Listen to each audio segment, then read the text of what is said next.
Hello everyone, my name is Hannah and today's video is brought to you by the Financial Wellness Office. And so without further ado, let's just get into it. In today's video, we will discuss some of the pros and the cons, as well as some hidden concerns that are attached to using buy now, pay later platforms. Good examples of buy now, pay later platforms include Klarna, Affirm, Zip, Afterpay, and then there are countless more. These programs function similar to the way that credit does. So, for instance, if someone wanted to purchase a really famous book or some sort of fashion item or collectible item that was out of their means, typically they would use credit to do so. But without credit, they would be out of luck. Thankfully, credit does exist, and as a result, individuals are enabled to purchase goods and services with a loan. Traditionally, you would get this loan through a bank or you would do it with your credit card, but this traditional route might not be the most optimal for some people with poor credit scores or a credit card limit. And if that's the case, they might turn to one of the previously mentioned buy now, pay later platforms. Why is that? So buy now, pay later platforms typically do not affect your credit score. But why would someone turn to a buy now, pay later platform?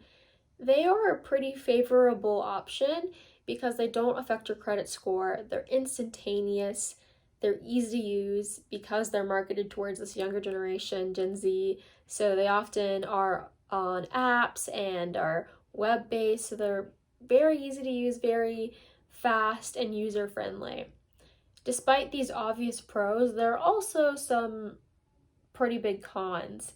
And some of those disadvantages are obvious, and then others are a bit more inconspicuous.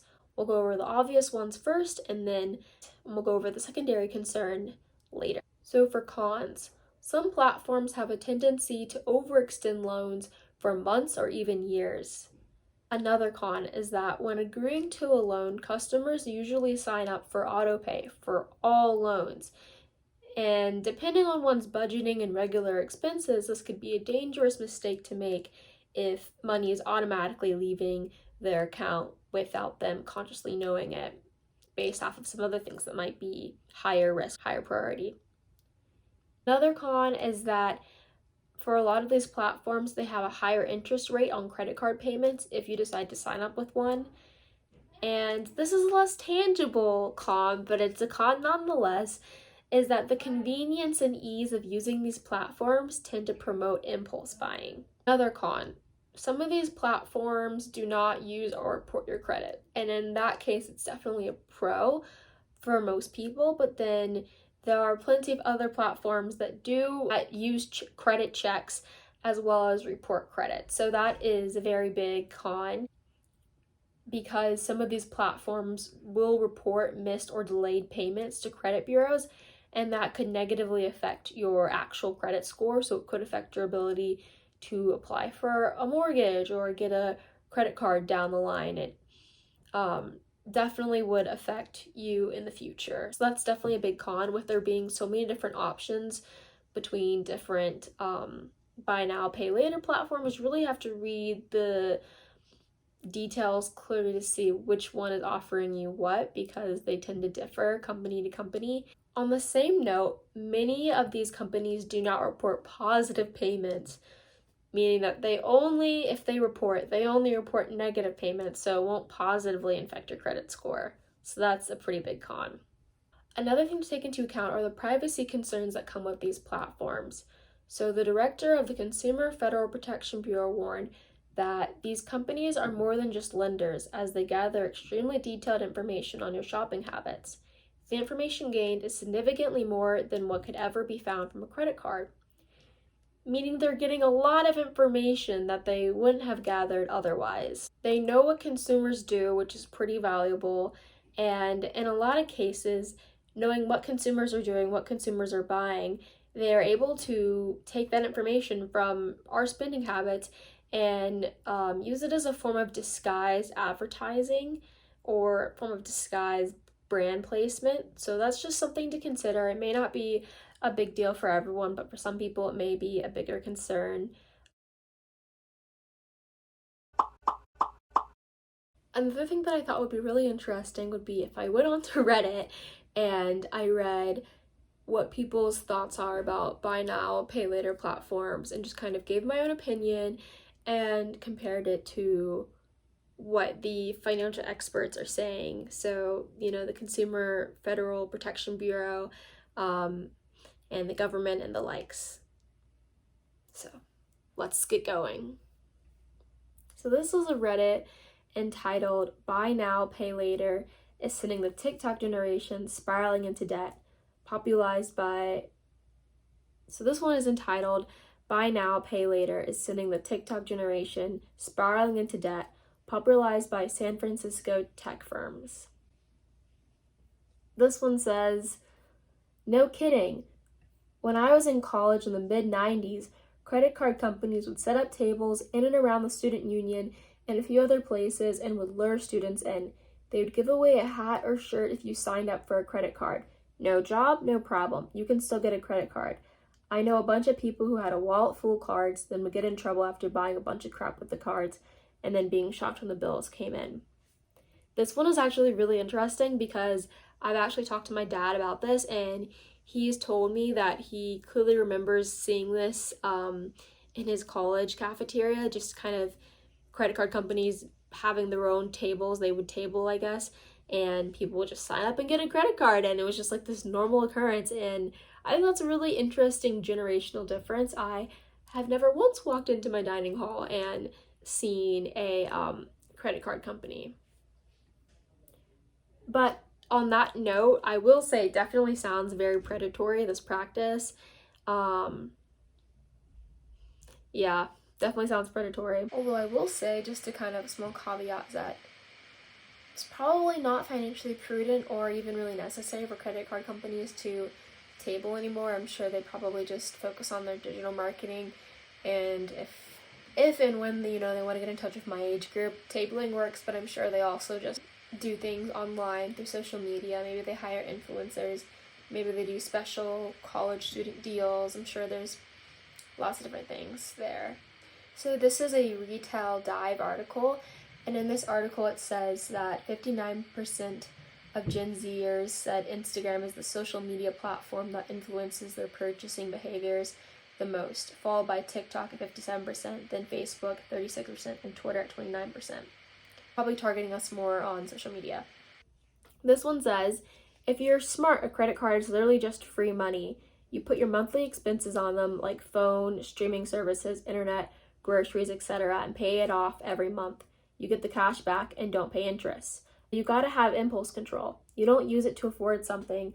You use it to collect all your bills in one place, and only for stuff you would buy normally. I think this one has a lot of good wisdom, really good job of explaining how credit works and how kind of being financially prudent with a credit card and with credit, what it looks like. So using a credit card to build good credit, buying things that you can afford. If you're buying things that you can't afford, well, then how do you make a plan to pay it off monthly, put a little bit of money away to that each week, each month.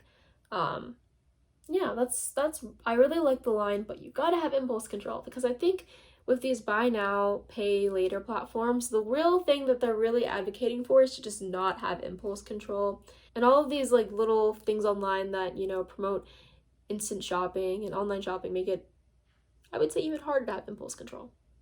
This one says, yup, change around a few details and the same story could have been written 10, 20, 30, or 40 years ago.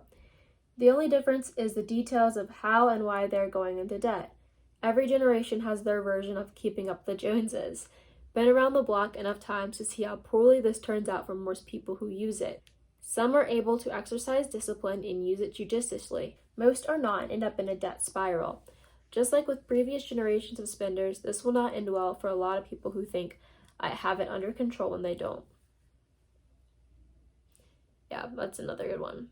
I think kind of like the story I told about my dad and the first one we saw, it's definitely not a new thing. It's just a different iteration of an old thing, just it's evolved, and this is kind of what loaning, a new form of loan lending looks like for my generation and the generation behind me.